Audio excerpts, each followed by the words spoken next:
Hey, today we are talking about Queen Elizabeth I. The first, yeah.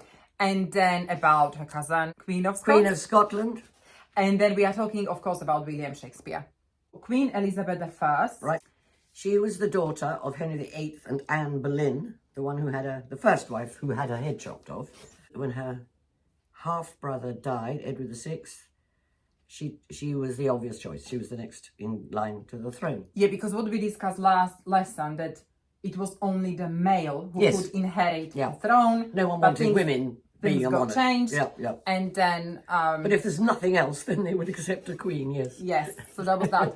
And then last video, we also discussed about the Henry VIII and that he broke away from the Roman Church. Yes. And then Catholic Church, and then he declared himself the head of the Church of England. Yes. Now we have his daughter from the second marriage, because he had 6 wives. Yes. Queen Elizabeth I. Yes. She came to the throne when England was in crisis. Yes, because Edward VI was very, very Protestant and very strict on that, and the remaining Catholics. Well, there was a division between Catholics and Protestants. Henry VIII, if you like, initially the whole country was Catholic. Yes. He said, "Now we're Church of England." Yes. So we don't have the Pope, but he wasn't terribly Protestant. He still went to Mass, Henry VIII, in his private beliefs. Oh. Yeah. He died in his head a Catholic. Wow. But he just wanted to run the thing, you know. Yes, He was power mad. But his son was very, very Protestant. No statues, no stained glass, no paintings, nothing, white, you know. So, and he did actually persecute Catholics. So when Elizabeth came to the throne, the country was in a bit of, 1 minute you're connected to the Pope, then you're not, then you get a Protestant, then you get, what was everyone to do? And she said she would not put windows into men's souls, meaning I don't want to know. I'm not looking into your soul, your mind. It's the outward behaviour that I'm concerned about. If you just go to a church and you mind your own business, I will leave you alone. So she was a very tolerant queen. She just wanted peace. Yes. After an awful lot of disruption because of the Reformation and the monasteries being dismantled, she wanted a period of calm, and so did the country, which is why she was popular. And also, she was a very clever woman. She spoke, I think, Latin, French, Italian, all these languages. Yeah. She wrote her own speeches. But if you think about it, she had to be a very clever woman, a woman in a man's world. All her councillors, all her members of parliament, everyone around her was a man. And she was just one woman. And she had to be very clever to play all the games that they were playing and the subterfuge and this and that. And she just played a lot of them. She was brilliant. And this is amazing because she was in, as you said, in a man's world. Totally. She never married. Yep, that's why. Why? Because if she had married a man, she would have, if you look at the marriage vows, I vow to obey. She wasn't going to obey a man. And if she married a foreign prince, he would be king. Therefore, the foreigner would be ruling England. She wasn't having that. Ooh. And if she married an ordinary Englishman who was just nobody in particular, he would become king and the whole country would have hated that. So she had no choice, poor soul, really, except to stay, as she said, a virgin. Wow, interesting. Yeah, that was her way. Otherwise, she'd have lost power. She couldn't have that.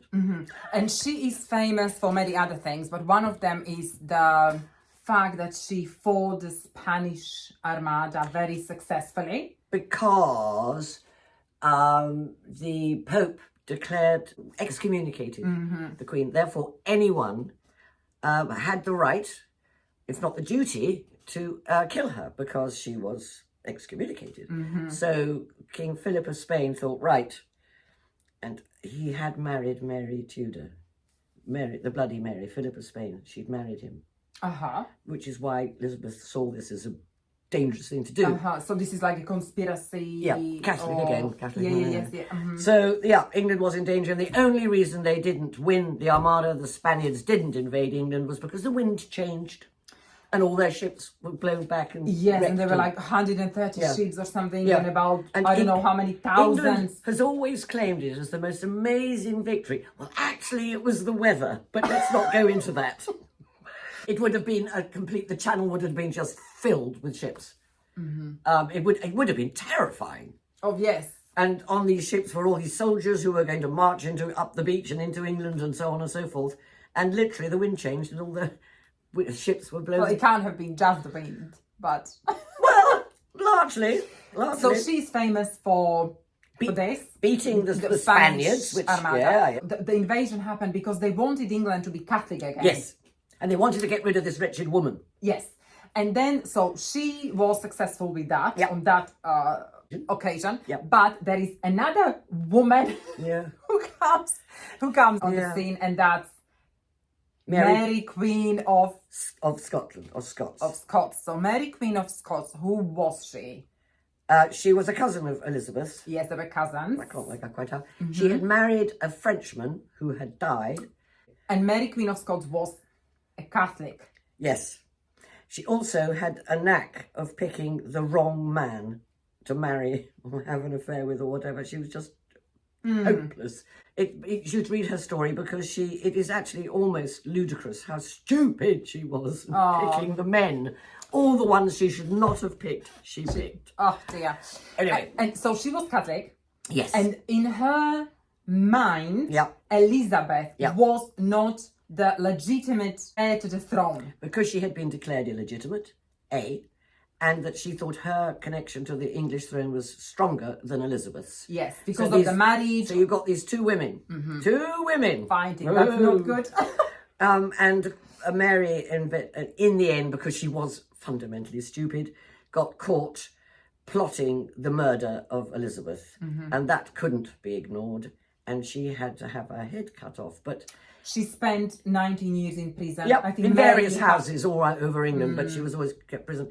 But Elizabeth I did not want to execute her because basically she's thought it sets a precedent that you can kill a monarch.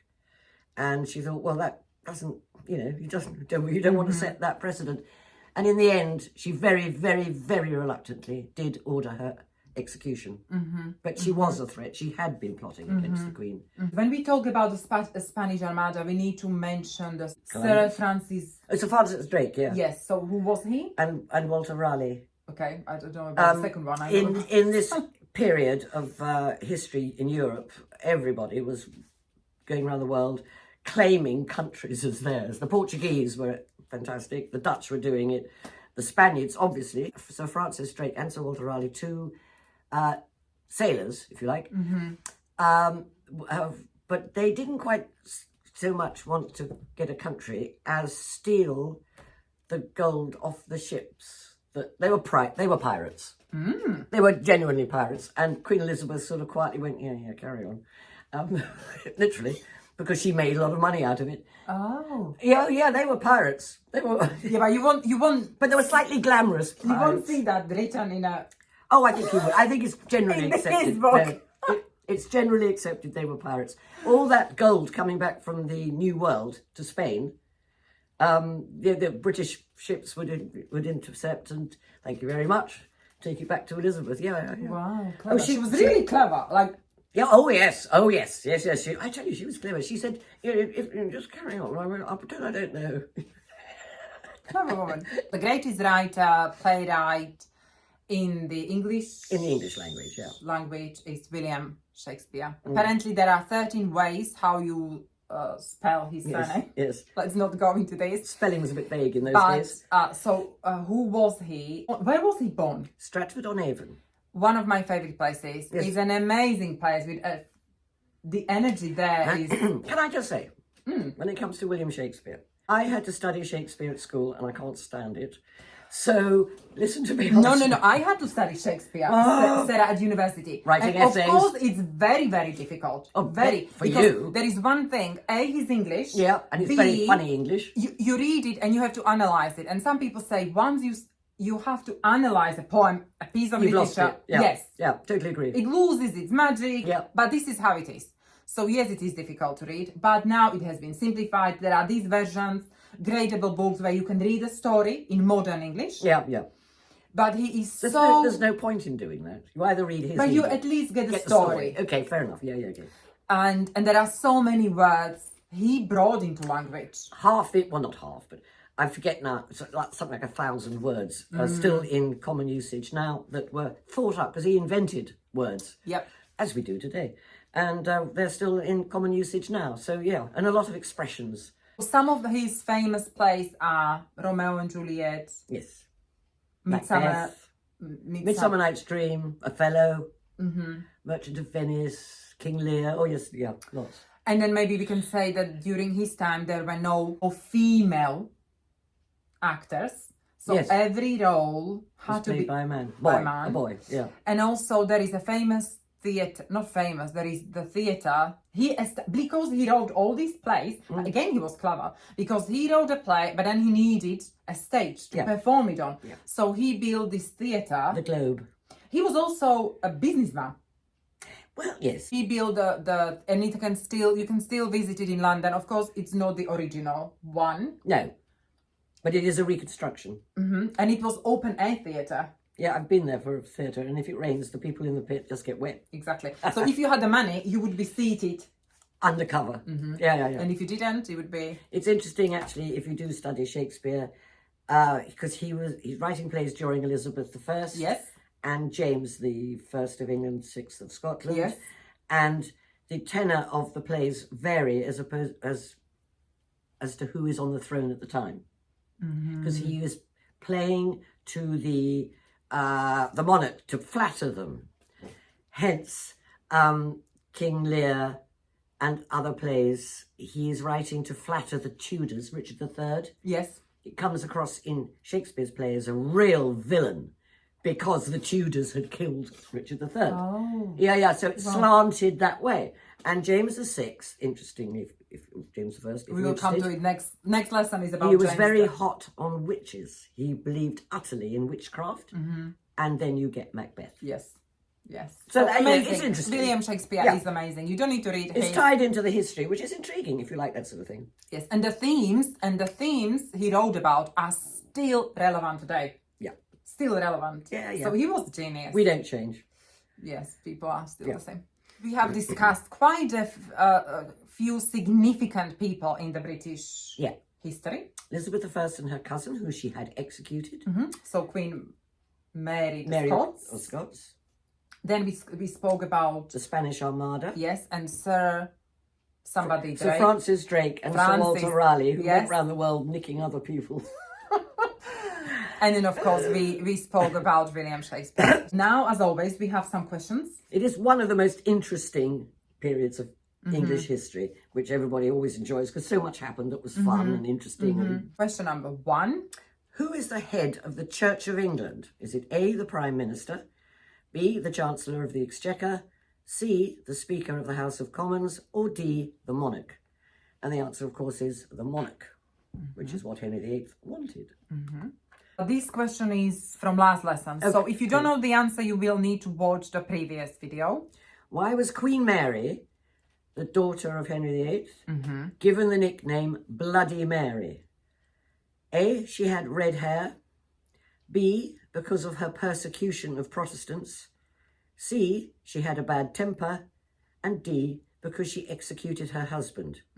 Well, her husband was Philip of Spain, so she... And sometimes you may not even know the answer, but from the context, from everything we have discussed, The word bloody is a tip. And is a hint. also, we spoke a lot about the tension between the Protestants and the Catholics. So you can just have an educated guess. Which of the following statements is correct? After the Wars of the Roses, the houses of Lancaster and York, by which we mean families of Lancaster and York, were united by Henry VII marrying Richard III's niece. Or B, after the Wars of the Roses, the leaders of the House of York were exiled to France. Regrettably, it's A. Yes, and we discussed this. So again, watch the previous video where we talked about the white and the red rose and then the symbol of the Tudors. 2 warring families. Number 4, which of the following statements is correct? A, Elizabeth I was a popular monarch, particularly after the English defeat of the Spanish Armada naval fleet. B, Elizabeth I was an unpopular monarch because she caused religious instability. Well, if you were listening, it's definitely A, she was popular because she defeated the Spaniard attempted invasion of England, the Armada. 5, how were Elizabeth I and Mary, Queen of Scots, related? A, they were sisters. B, they were cousins. C, Mary was Elizabeth's daughter. Or D, they were half-sisters. Well, I think we told you it's B, they were cousins. 6, where was William Shakespeare born? A, Stratford. B, Stratford-upon-Avon. C, Bradford-on-Avon. Or D, Bradford. And the answer is B, Stratford-upon-Avon. Hopefully you have enjoyed this video, you have found it useful and you've learned a lot. Don't be the same, be awesome. Bye. Bye-bye.